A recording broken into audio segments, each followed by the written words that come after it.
A New York Knicks insider has revealed a crazy update that we got to break down when it comes to our star center. What's up, guys? I'm Matt Long. Welcome to Knicks Basketball 365. If you're a New York Knicks fan, please hit that subscribe button. But getting into the news for today, coming from sportingnews.com, New York center Mitchell Robinson is in the final year of a 4-year, $60 million deal. Despite being one of the team's most impactful players, the two sides have not discussed a contract extension. Now, coming from New York Knicks insider Ian Begley, there's going to be teams with cap space. If he's healthy, he's going to be very attractive on that open market. Maybe the Knicks surprise me and they do get a deal done in season. If he has his impact on the floor when he's healthy, even though the Knicks are limiting him, teams will know what he can do, and he's continuing to show it. So, Mitchell Robinson started the year injured for the New York Knicks, but currently in the limited minutes that he's played so far, he's been an absolute demon on the offensive boards. Now, the New York Knicks have not shown any interest in discussing a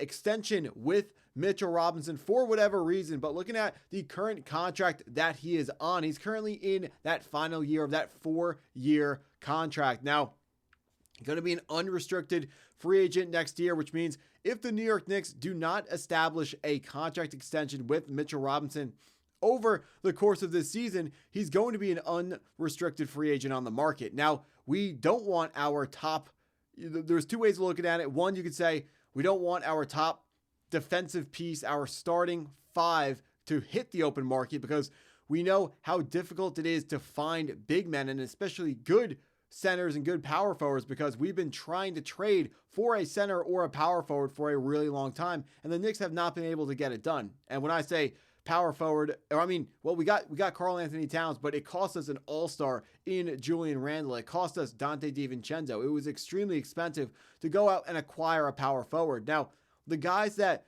we are looking for to replace Mitchell Robinson, we're really picking from a pretty small group of guys. The Utah Jazz have made it known that even though Walker Kessler is out for the season, they're really not interested in moving him. I know that's the number one name that I'm looking for, and I know it's the number one name that a whole lot of Knicks fans are looking for when it comes to replacing Mitchell Robinson at the 5. But we're going to have to find out a way to do it. The second way of looking at it is Mitchell Robinson has been injured almost constantly over the course of his New York Knicks career. So if we sign him to a big contract, how do we know he's not just going to be injured some more? And that's an extremely valid way of thinking about it. Mitchell Robinson certainly might be just injured all the time after signing another contract extension. But if you're the New York Knicks and you have the cap space, you should really go about re-signing Mitchell Robinson because he is a core piece of our current team. And now, with a new head coach, he's going to be getting a different role.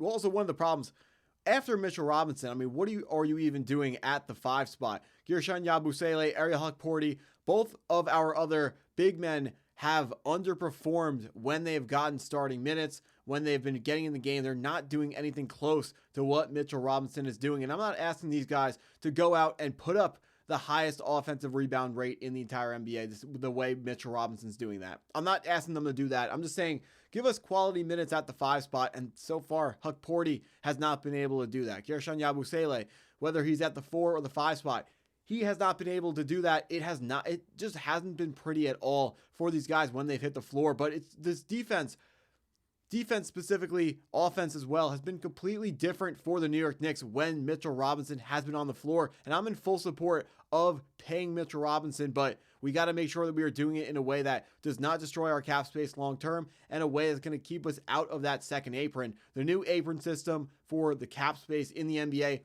has been a major success. It has made it so NBA teams are no longer able to build super teams, which is fantastic because, I know we hate them, but teams like the Indiana Pacers, who haven't been relevant in who knows how long, who don't have a star, those teams are able to get to the forefront of the NBA, and they're able to compete for NBA championships. Now, that's a whole lot better because before it was, whoever got LeBron James just won the East, and now it's a whole lot better because the teams that have all the good players, they can't hang on to those good players for a long time. That's why it's so important that the New York Knicks have their core players locked up it was 4 years last year. Now it's 3 more years with Brunson, Bridges, and Karl-Anthony Towns. You want to keep that continuity, and you have to understand that no team in the NBA can keep their entire core together. They're going to have to break it down at some point, and it's bad for the Knicks right now because we're a competitive team, but it's written to be bad for highly competitive teams. It's written to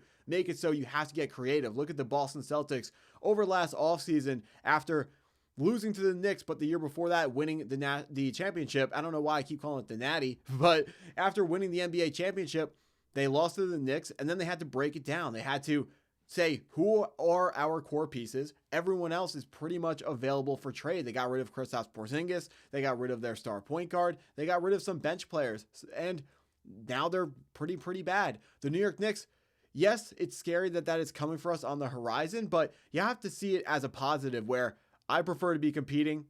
I like the fact that we're competing now. I understand that we're going to be bad in the future, but that's better than what the New York Knicks have been over my entire lifetime since 2001, where we've been, not arguably, but you look at win-loss records and stuff like that, the New York Knicks have been the worst team in the NBA since I was born, up to the 2001 season where Julius Randle arrives and when we started turning things around under Tom Thibodeau.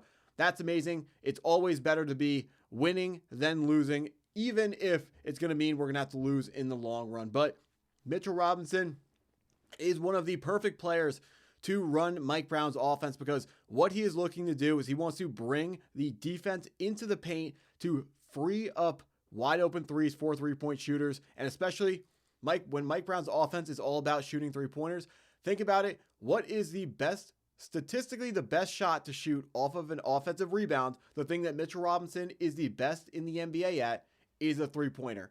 I have to imagine Mike Brown is going to go to Leon and say, we need Mitchell Robinson back. We're going to see if that leads to contract talks happening mid-season, or if the New York Knicks are going to change the way that they're looking at Mitchell Robinson and approaching his contract situation. But Mike Brown really wants Karl-Anthony Towns because he's an awesome fit for what he is trying to do, and he's going to lead to so many 3-pointers being made for this New York Knicks team, even if he's probably going to hit 1 or 0 3-pointers over the next couple years for the New York Knicks. Mitchell Robinson, I understand he can't shoot, but there is more to basketball than just being the shooter. Part of it is getting your guys open, and Mitchell Robinson, when he's pretty much a magnet in the paint. The entire defense for the opposing teams will be drawn to him. They are going to have to pay extra attention to him. They're going to have to box him out with 2 players because he has proven so far in this season in limited minutes that only one guy boxing him out is not going to be enough. Mitchell Robinson is going to go ahead and get the rebounds right over guys' head. He's an absolute demon. We got to get him re-signed, but it's not going to happen in free agency. It's always worse when you let good players get to the open market. They always get more expensive. The New York Knicks should not be letting Mitchell Robinson get to the open market. I know we want to hang on to a deep bench, but we got to figure this thing out. Mitchell Robinson is the longest tenured Knick, and Knick fans do not want to see him going anywhere. And we don't want Mitch going anywhere. But that's what I got for this video. If you stuck around this long, appreciate you taking the time to watch the video. Hit that like button if you haven't already. Hit the subscribe button if you're new to the channel, and go Knicks.